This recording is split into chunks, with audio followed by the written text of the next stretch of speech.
All right, good afternoon, ladies and gentlemen, and thank you very much for staying here at the India Economic Summit and for participating in the many conversations that have happened over the past 2 days. And we're here now at the closing. Our co-chairs kind enough to join us here for the closing session. So many thanks to Minister Goyal, to Dipali, Goenka, Ajay, Banga, and Malvika for being here this afternoon.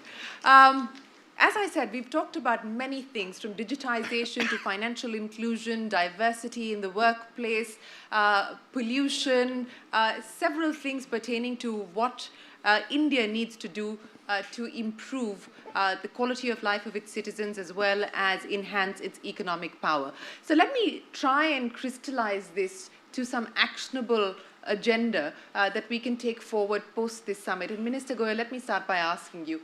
I remember in the opening that you said that your word for the summit was going to be trust. And you spoke about how that is going to be something that this government will pursue in the manner that it formulates its policy, in the manner that it engages with citizens. So if I could ask you, at the end of what you've heard here, the big takeaways around jobs, around employing the youth, around education, the many aspects that we've spoken of, what would your actionable agenda be at the end of the summit? I think if we could just focus on two issues. One is a mindset issue, and the second is an involvement issue. The focus, if it is changed to the narrative becoming outcome-oriented, if the narrative, even in our own discourse or in our own thinking, including the media for that matter, is focused on what's gone wrong, we are happy with that. It's great. Because that, as you know, I've always enjoyed getting feedback which helps us improve our work and our effort. But if it is motivated, if it is singularly intended to disrupt the positive environment, then I think that will be pretty much unfortunate for the country. Because somehow in this day and age of 24 hours television, breaking news and all, it's very easy to sensationalize without really bothering about the outcomes. And more often than not, my own experiences, very trivial issues sometimes are sensationalized beyond they really deserve to. And very often, falsehoods are sensationalized with not even an apology. And I'll share a small example. Once one of the pink papers wrote that I have a shareholding of some 20 or 30 crores in a company which had recently had an IPO. Now, the least I would expect a pink paper, which is basically running economic news, is to verify its facts. And a Piyush Goyal name can be verified very easily. Our data is on the website every year as ministers. And if at all, they should have otherwise written that I'm falsifying my data on that I'm submitting to the Honorable Prime Minister. But it's very easy to write that Piyush Goyal owns 30 crores worth of shares. There must be 500 Piyush Goyals in this country, right? So this kind of sensationalism that is sought to be created, and I'm saying this with full responsibility, often motivated, should change to a more positive mindset where what is wrong you criticize and you take us to the cleaners on that. And what is good for the country, be willing to even say that that is good for the country. So if I that's one part. Sure. And the second part is the change that we always talk about, be the change you want to see in the world, make a difference to society. Malvika spoke about it yesterday. I think the more all of us get involved. I was in a program this morning where a gentleman came up to me, said, I have retired from the Defense Military Engineering Services. I said, great, I need help to make footbridges wherever there's large amount of passengers on trains in military precision and military speed. Can you help me? He said, I'd love to help you. Now that's the kind of enthusiasm you find in a large section of India. We are trying to channelize. I've already set up a meeting to meet him and see how he can help me in my work. We need to channelize our own energies to get more involved in this changing dynamic that the country is going through. I've often said that we also have to become whistleblowers. So if we see somebody doing wrong, we've got to talk about it. If in our industry, if she's in the textile trade, somebody is evading taxes, we should let the authorities know so that we can have a level playing field, honest business prevails, rather than just cribbing, crying, cursing the system and hoping it is somebody else's responsibility to stop that. I think if we all decide we will never pay a bribe, we will not encourage or allow anybody to cheat on taxes. Right. This country can be just completely a new story by 2022. I don't want to digress and make this a political issue, but since you spoke quite significantly in your opening comments about motivated sensationalism, are you talking about comments that have been made about the state of the economy? No. I'm talking about general stuff.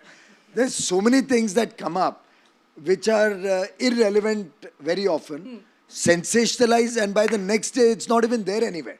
And nowadays with these online media Social houses, media, so-called yes. social media is still a different thing. The online media houses, you have a number of them who will write anything and get away with it because they don't even have to substantiate do you anything. believe, like Harish Salve does, that social media needs to be regulated in India? I don't think you need to regulate social media. I think collectively we as the citizens of India need to give a befitting reply to such motivated people. You know, I do want to, I think Piyush is raising a really interesting point on the involvement of citizenry. Piyush, it's almost like you were listening to a discussion I was having half an hour ago Okay. in a conversation with young global leaders. And somebody asked me a really good question there. And I said, if each of you went back and spoke to 10 people about what can be done differently, that's 20 people here, that's 200 people you reached. Right. You can change the world with that kind of behavior as compared to waiting for someone else to do it. Absolutely. So I think he's raising a really important point, and this thing of being, of creating the leadership you want, Yeah. of setting the trend, I could not be more supportive of what he just said. And I want to pick up on both these points and take this conversation forward. And let me start by asking you, Minister Goyal, because you spoke about a need for a mindset change as well as linking that to outcome. If I could ask you about whether we could change this L1 mindset that we live with in this country. Yes. And also, and I'll link that to corporate boards, because yesterday we've had the Uday Kotak Committee on Corporate Governance bring out its report saying that people who are qualified to be on corporate boards, have the domain expertise of that particular industry, etc., should be the ones who represent corporate boards. But, this mindset that it has to be the lowest bidder, irrespective of whether they have the expertise, they have the competency, they have the skill. I mean, is it not time that we look for reimagining this template, reinventing this template for a better India? Well, first of all, since you alluded to Uday's report, let me also tell you that I think he's gone completely off the mark here. He's gone off the mark. Why? That's right. And I'll explain why. I became the power minister of this country. I didn't know the P of power or the C of coal. And renewable energy was the farthest thing from my mind when I became a minister. IAS officers all over the country, many of them have done illustrious jobs. I don't think they have some domain expertise in what Sridharan didn't know what a metro looks like when he became the metro man of India. So, I don't think very often I tell people when they come to me and they say that, this company doesn't have experience in manufacturing pipes, for example. We can't buy from them. I said, there is a process to determine if the pipes that they manufacture are good or bad. You do tensile testing. There are all sorts of testing available. But if everybody takes that mindset, he'll never be able to get into business. So Make in India or entrepreneurship and Startup India can be history from tomorrow. To my mind, you have to encourage diversity of opinion, diversity of experience. So if I'm running a steel unit, and I've run a steel unit, forgings, I didn't know a damn all of that. I'm a chartered accountant, right? So businessmen are supposed to keep their accounts honest and correct. Businessmen are, maybe if it's an engineer doesn't know what, Dhirubhai Ambani probably never went beyond a certain basic level of education. So I think there's a completely wrong thinking. Just education doesn't make a man any great or any expert in the field. And the most educated people run some of the biggest frauds that have happened in this country. So is that the only reason why you believe that he's gone off the mark? Or do you think other Since you raised that, as well? I have not even gone into all the details. There are many things good, many things which I think are inappropriate. There's a good idea that a woman director should be compulsory. Great idea. And an independent director. That's also a good idea. But since you are raising the point, I can labor whatever little I've read on the television screen. He also spoke about the board themselves should decide the independent directors. Now, frankly, this is what is already happening. There's nothing rocket new in that. But that is where the problem is. When I run my board, I choose people who are going to be yes men, who are going to listen to me, or going to go by what I say, and that's going to be my board. But that's the whole problem. The base problem is that only. So what he's recommending is that I get to choose who will be on my board, who are convenient for me to be on the board. So anyway, we are not discussing Uday's report. I'll talk to him tomorrow maybe about it. But the bigger issue is... He just got a preview. Yes, he did get a preview. But Uday has been like a mentor for me for 25, 30 years. I love him. And therefore, I can take the liberty, and he takes the same liberty with me. When I go wrong, I know that Uday is there to tell me you're doing something wrong here. So I just said it because these were 2 or 3 things that I just picked up on the screen yesterday. So I'm not even suggesting don't pick enemies. But Rahul Bhai, I am saying that moment you are insisting that I will only have the right and I must have the right to pick my own board. That's what Uday has said in his report. I'm going to have to call a timeout on this because this is not meant to be a conversation around Uday Kochak's recommendations. So let me go back again. Let me go back again to the mindset change that we were talking about, Mr. Goyal, and how we can actually insist within government that the policies are outcome linked. See, L1 is something again which is not easy to do away with, and for good and bad reasons. When you point out L1 is not good, you're talking of quality of service. Let's say if I want to take an architect, I certainly can't take it on an L1 basis. You know, when a PSU is disinvested and merchant bankers bid for it, and there may be some merchant bankers in this room, every time they bid zero. Are you aware of that? Yes. Why do they do that? Because of 2 reasons. They make money on the side because of the investments that flow in from them, and they get some carry on the money that's invested. You know that very well. And the second is they want to up their league rankings. Correct? Yeah. Now, in that case, it's certainly we cannot do anything. Everybody is zero. I had in fact suggested to the DPUM secretary, which I usually do, like in the coal mines, that now you start asking them how much money you will pay us to be the merchant banker of a disinvestment to the government. But the bigger point is that, look, we also want probity and honesty in government. No, I get that. Beyond a stage, if we start messing up with L1, we are also going to land up with scandals and excuses of quality always becoming a cause for scandal.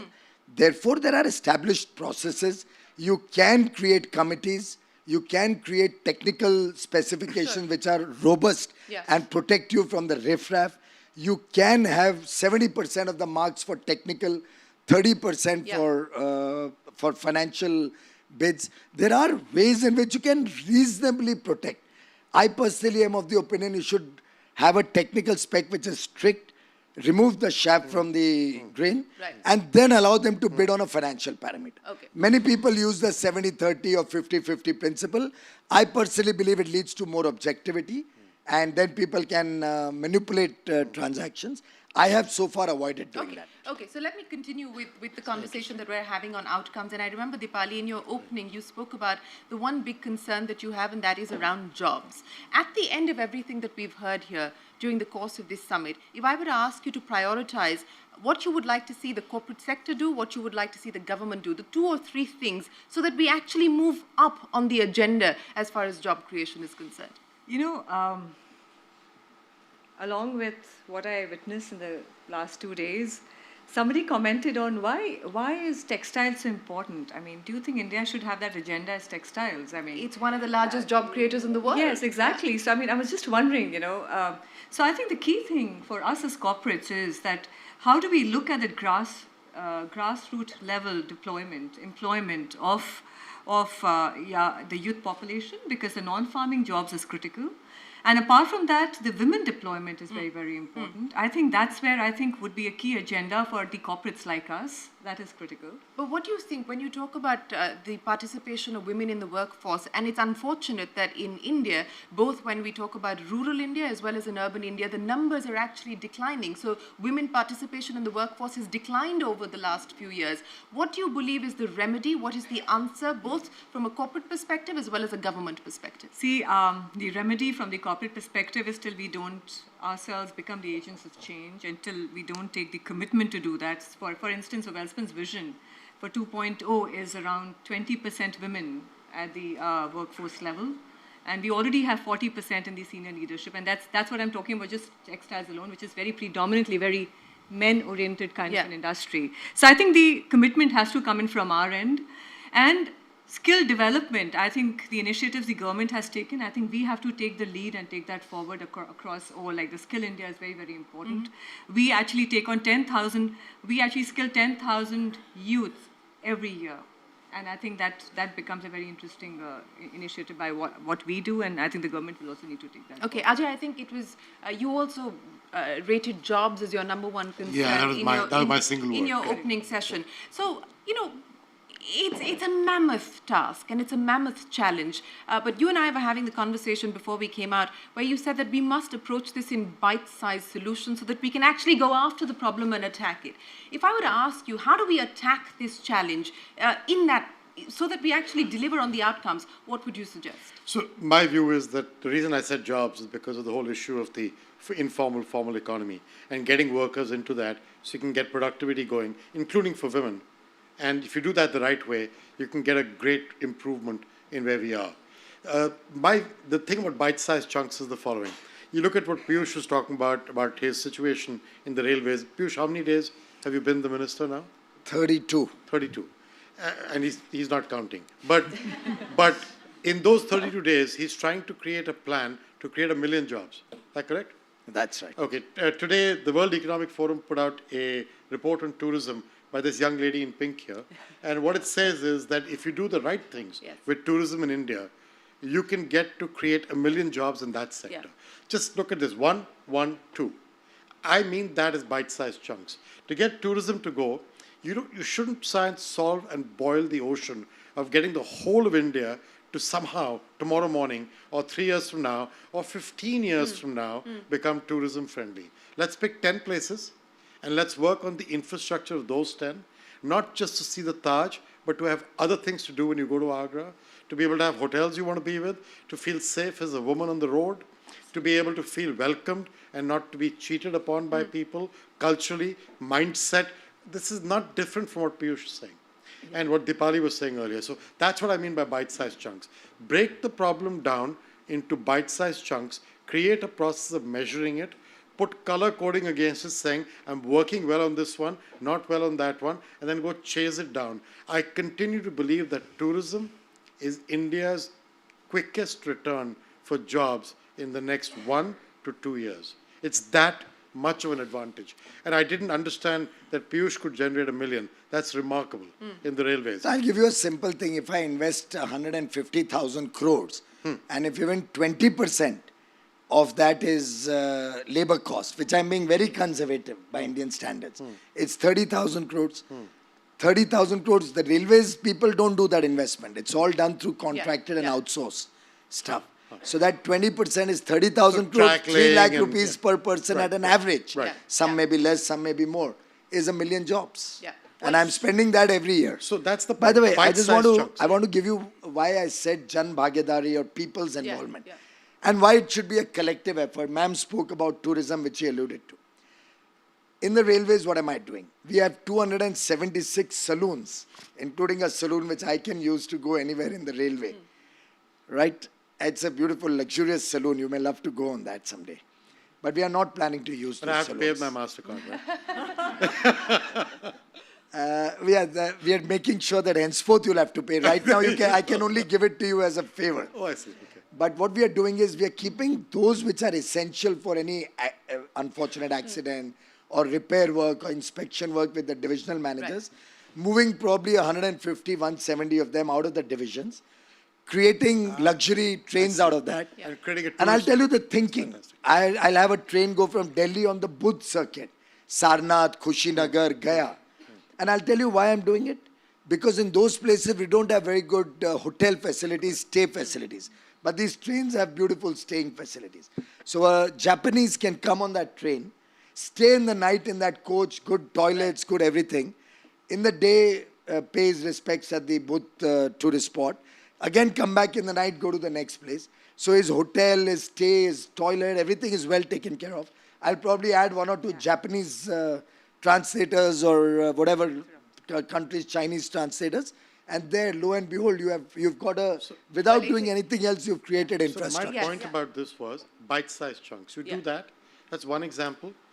The ingenuity of this country will produce 5 more from that. Well, This is we, get yeah. going. We hope Get that going. that will certainly... Tents, the luxury tents. Sure. So tourism clearly, as is very evident from this panel, is one big idea that the government needs to take forward. And Sarita, yes, please do send the minister your report. But Malvika, I want to come to you because in your opening you talked about inclusion and education as the 2 sectors that you would like to focus on, and inclusion is a theme that you would like to focus on. At the end of this summit here today, in terms of tangible ideas, what is it that you would like to take forward? Thank you.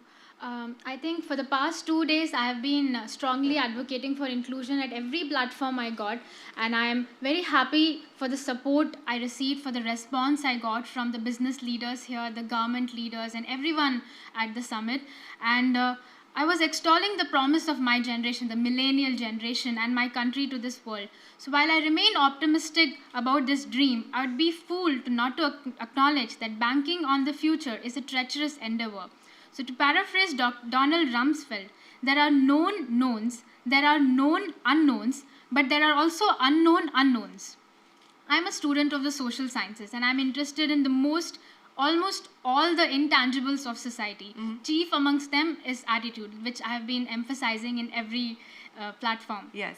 I speak as a woman and as a disabled woman here, and I must speak that no matter what, no matter where I go, which Indian street I walk, I can almost taste the prejudice in the stare. I can almost see people discriminating me. And we could play an endless statistical game here, but the truth is this: we as a nation need to be more cognizant of how we perceive our fellows. Education must be well-rounded. On the steep hill to educate our children on civic behavior, here is my first lesson: do not stare, period. Our attitudes, our attitudes towards those different from us, may they be gender, age, religion, education, all of these have an effect on the overall stability of the nation. Attitude affects one's perception, perception affects one's communication, communication affects one's actions. So the integral of all individual action must amount to the idea of society and, in extension, the character of nation. And I want to highlight another important point, that is mental health. And it is an aspect that is not often paid much attention and sometimes even willfully ignored. Even amongst the educated, there is a stigma associated with seeking help for mental health. Mental health has a direct effect on one's ability in realizing their true potential. And we have the largest working population in the world. Hence, it is not a stretch to say that we will have an epidemic on our hands that will affect our nation's stability for a generation if we don't pay enough attention to mental health. Well, I'm going to stop. I'm going to stop you just there, Malvika, because you raise very important points, and I'm glad that the India Economic Summit actually addressed some of those issues, including the issue that you raise here of mental health, and we did have a conversation around that here at the summit. Yes, Dipali. You know what, for me, Shereen, what Malvika said about, I think there are 2 things I want to talk about. One is safety and security, and the other is about the specially abled. I think these are 2 interesting things that an important integral part of the industry's initiatives that they need to talk about. You're talking about safety and security. You're talking about women in workforce. We're talking about skill development. Are we training those men who are working as the co-workers with them to respect them and look at them respectfully? I think that's so important. I think that's where it comes in from. Important is that if people like us and corporates like us, take on the initiative of taking on the specially abled as a social inclusion, I think it's going to change the world. I mean, that's the diversity you're talking about. You're not just talking about the gender diversity, you're talking about the social inclusion, and that's what is a vision at Welspun also. Shereen, when Prime Minister spoke from the Red Fort on 15th August 2014, his first address, my daughter was sitting on the ground below the Red Fort. She was, I think, that time all of 16 or 17. And that dialogue of the Prime Minister, that statement had a profound impact on her when he had said on that day that we are all the time telling our girls how to behave, how to look at boys, or how to take care of themselves. Why don't we teach our boys how they have to behave, how they have to look at the other sex, what is proper, what is improper. And I was remembering that in our time in school, we used to have moral science classes. And I think it's not there in schools anymore. But if we were to try and introduce it, I don't know your channel, but many would be first off the block trying to tell us you're trying to force education or force a certain culture or force Indian tradition and heritage on the children. And therefore this whole political discourse in the country has become one where every good step also, which is in the interests of the people of India, is looked at with a jaundiced or a colored eye and then sought to be converted into a issue which more often than not has no relevance. There's nothing communal about it, nothing really political about it. But then if you try to teach moral science, you're trying to teach Hindutva, you're trying to teach Gita or whatever will come in, and you'll be back to square one. Well, I don't think telling somebody that they need to respect a woman or respect the differently abled has to necessarily be linked to a particular religion or to a particular text. How I wish you have a skill development course on that for all the media also. I can't speak for anything beyond my own organization. But since we are talking about tangible ideas going forward, and there was a lot of conversation in the opening around corporate social responsibility. And I think corporate social responsibility is much more than just that 2% that goes towards the CSR spend, which has now been made mandatory. How do you ensure that when we talk about a participative democracy, when we talk about engaging citizens for the betterment of a country, what is the role that a corporation can play there? Shereen, I believe that I said this yesterday, that you have to do well and do good at the same time.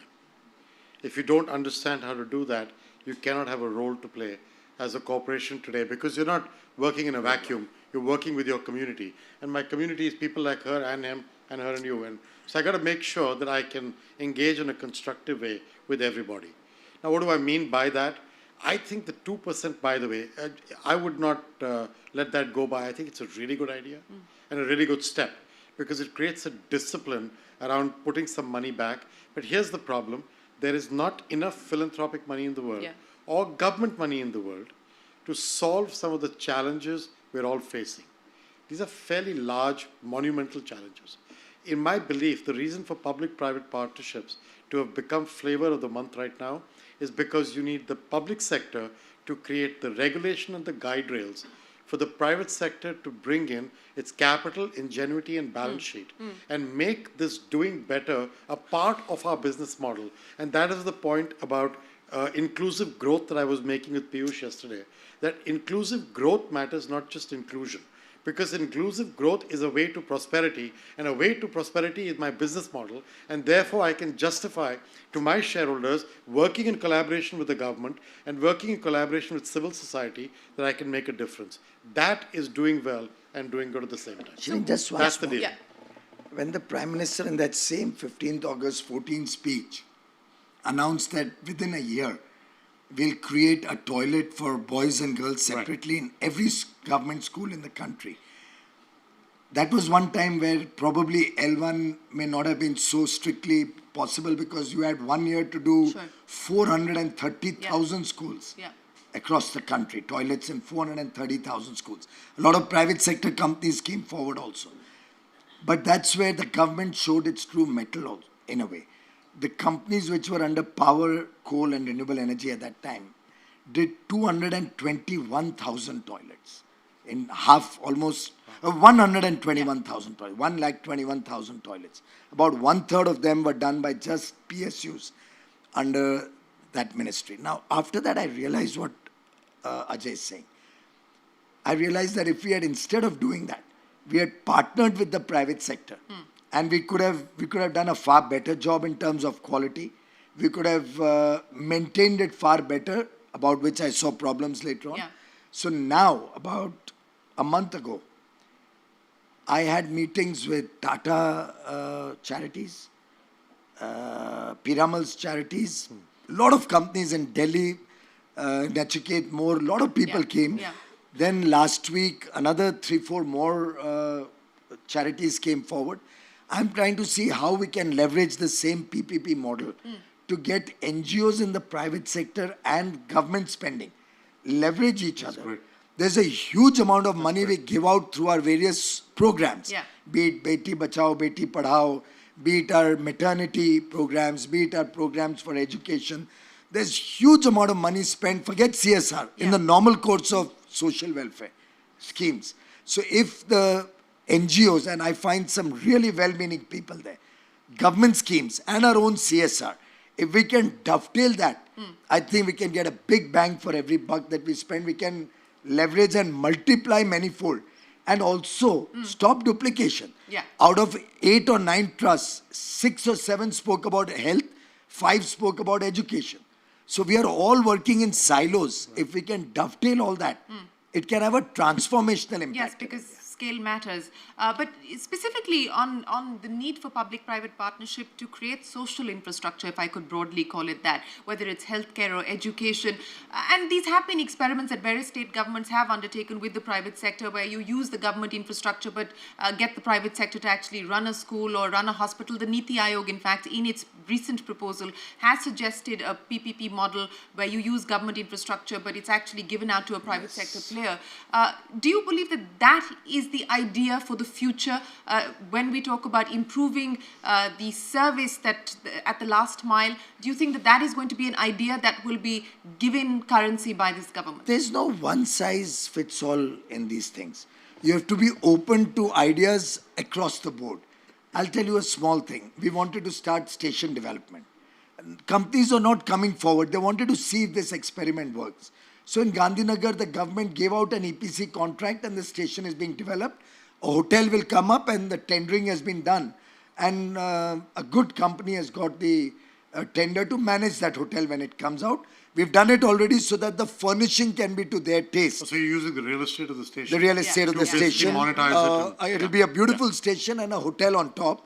Hotel given out on management contract like Hyatt and everybody takes. They take 3.5%. That's the tendered price on which it went. Same formula.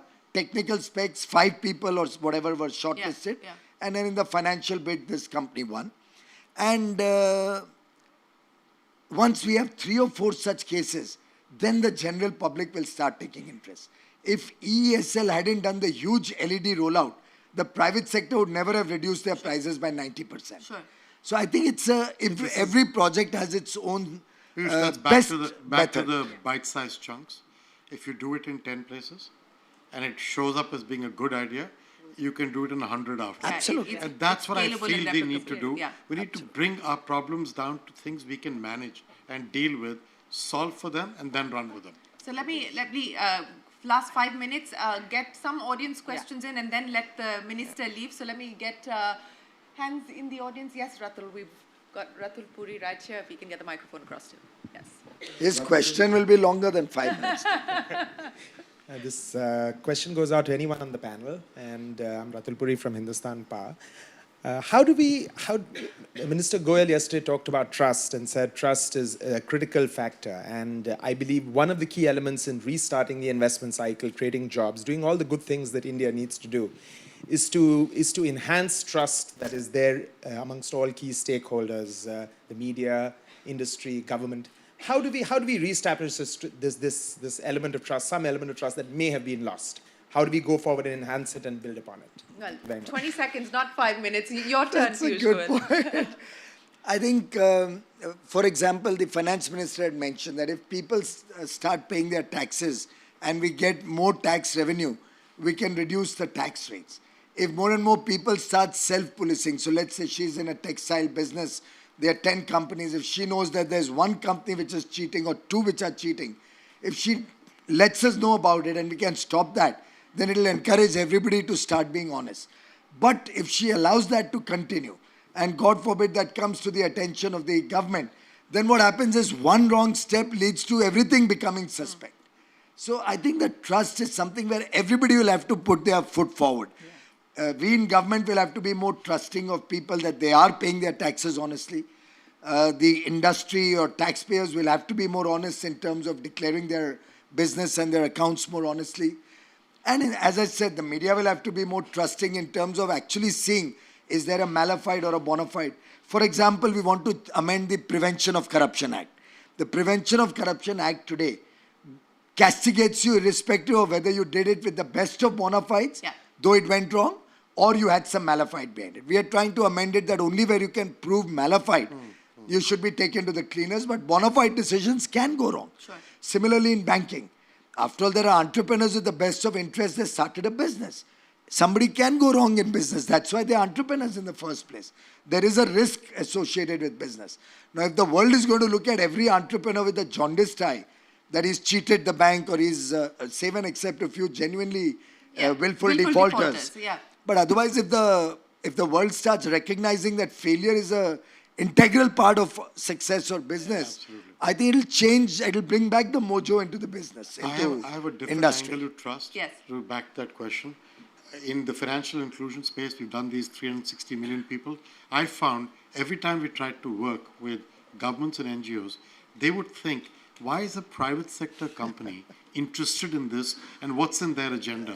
That has changed because now we've done 360 million people who've come into it. We need that trust between the public and the private sector if the PPP is actually going to work. And that, mind you, that's a burden on the private sector as much as it is a burden on the public sector. This is not public sector doing it or not. This is, both of us need to do it. Shereen, I can appeal to all the people in this room. Just so many people, if they apply their mind, what government can do, what people can do, what industry can do, what bankers can do, what media can do to get back trust in the system. If everybody puts a one-pager on it, and maybe WEF or somebody can compile it and come out with a small note on that, I promise you the government is open to listening to it. All right. Well, we'll take that up. That's a great idea. Thank you very much for that. Yes, we've got a question there in the audience. Yes, ma'am. Go ahead. I'm Sugandha Munshi. I belong to Patna, Bihar, and representing Global Shaper here. So my question has two parts. It's a question come understanding I need to develop from the whole forum. We have launched Beti Bachao, Beti Padhao. That's doing a very fantastic job in making people be the change you want to see in the world. Now, do you think it's a time to also launch a campaign equally, Bete Padhao and Beti Badhao? Absolutely. That's how. We spoke about it. Yeah, so that's kind of a campaign which also talks about men's socialization. The second aspect is about the women workforce. Agriculture is one of the greatest sectors in India. But when I work with women farmers, they are invisible. Their contribution is not being recognized. How do you think we can work together to make this challenge and bring a solution to this? That's very much possible, ma'am. And again, I come back to those trusts who came and presented to me. Many of them are doing wonderful work when it comes to farmers. I'll give you a simple example. Devendra Fadnavis, Maharashtra's chief minister, along with the Tata Trusts, is running a program on Jalyuk Shivir, where they are creating small water bodies in remote areas in the state of Maharashtra, so that even if there is rain only for 2 days, the farmer is assured for the rest of the year he won't have a water shortage. Now the Tatas, Amit Chandra, many of us know him. Amit came up with a desilting program. It's a brilliant program. These water bodies often have silt accumulated over the years. That silt is like gold. If you desilt these ponds, not only are you expanding the water capacity, but that silt, when it goes into the farms, it's magnifying their productivity twice and thrice over. So their incomes are increasing. Now farmers are willing to pay money to take that silt. So it's becoming a self-financing program. You desilt, recover the money from selling that silt. You add to the water body over there, or capacity, carrying capacity. So there are a lot of things that can be done which can truly impact farmers. And it's, again, people like us who understand, who've seen how Israel, for example, has 3 times our productivity, who know better ways to use fertilizer, for example, rather than just putting in more and more urea into the land, who can help educate farmers with soil health cards, drip irrigation, what's the best product to make depending on market forces. I'm trying to see if I can bring cold storage. Let's say in Nasik, all trains coming out of Nasik having cold storage in the onion season. And all trains going out of Himachal having a cold storage in the apple season. So it's a role where we can all contribute both with ideas and many of us with implementation. Okay. Quick question. Can I leave? If they can cut. One final question, and then I think we will draw to a close because Dipali has a flight to catch as well. So the final question here this evening. Yes, sir. Go ahead. Hello. My name is Roshan Raikar, and I'm a global shaper. One basic query, that is, there is a lot of gap in communication between the government and the public. You know, the government is doing a lot of things. Public as in the channel? The people, okay, because there is a lot of gap in the communication. The people in such forums, you know, everybody are talking so many things, and then you know, we want to do a lot of stuff, but people are wondering on the ground that what's happening. You know, they have no clue what's happening. So this gap in the communication is a really big problem, and I really want to know what are your views on how to bridge this. I can make a suggestion, gentlemen. You have a number of these youngsters involved with this WEF, right? I'm willing to have 5 of you, 7 of you, 10 of you spend a year in my office, help us create a communication strategy and actually implement it to convey, let it be a two-way traffic, to convey what we believe we are doing is right, and to hear the people's voice and help us maybe moderate what we are doing or modulate it and do it better. So if anybody, youngsters, want to contribute, write in to me. My mail ID is simple, which I read, Piyush Goyal, BJP, Goyal, Piyush Goyal, and add a BJP, that's my identity, at gmail.com. Hey, Piyush, is this open for older people as well? If Ajay, you are willing to come in, I promise you, in 3 years, we'll wind up Mastercard and Visa and take Baba Saheb Ambedkar's beam to the whole world. You better think about this one now, Ajay. But so we've got homework at the end of day 2 of the India Economic Summit. A one-pager that Minister Goyal expects from everyone here who's attended to put forward tangible ideas on how we can actually engage with the government and ensure that we're a robust, participative democracy. And anyone from the Shapers program who wants to intern with the minister, well, you've got his email address now, so rush in your applications to Anuj Piyush. Gupta will contact you. To Piyush Goyal. Yes, Ajay. I want to say one thing, which is Karan said something yesterday, which is very interesting. And he said, you know, if this was a Bollywood movie, we're at halftime. We want to get to the end and have a happy ending. I really want us to not forget the idea of India taking the leading role on building the international order, because India deserves that chance. Its time has come. We can do it. We need to do things like corporate governance, intellectual property, market access, these conversations, we can do it. I just want to make sure we don't lose sight of that. Yeah. This is our chance. It will go away after that. Don't lose that chance. Right. So Ajay used, or Karan used the Bollywood analogy. I'll end with the cricketing analogy. I guess we're in the slog overs now, and let's hope that... No. This is not the slog overs. No? This is boom time. Is the time to hit sixes and really go for the jugular. So the heavy hitting starts now. All right, Piyush, Goyal, Dipali, Goenka, Malvika, Ajay, Banga, many thanks for joining us. Let me invite Chandrajit, Banerjee, please, to say a few words before we wrap up.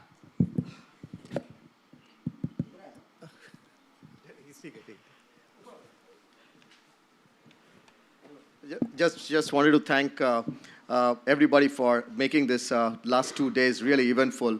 And if we want to see an outcome of the discussions, and one great outcome before I came onto this table, before I came onto this dais, was the phenomenal balance that one saw, be it gender parity or be it the type of... Absolutely. Yeah.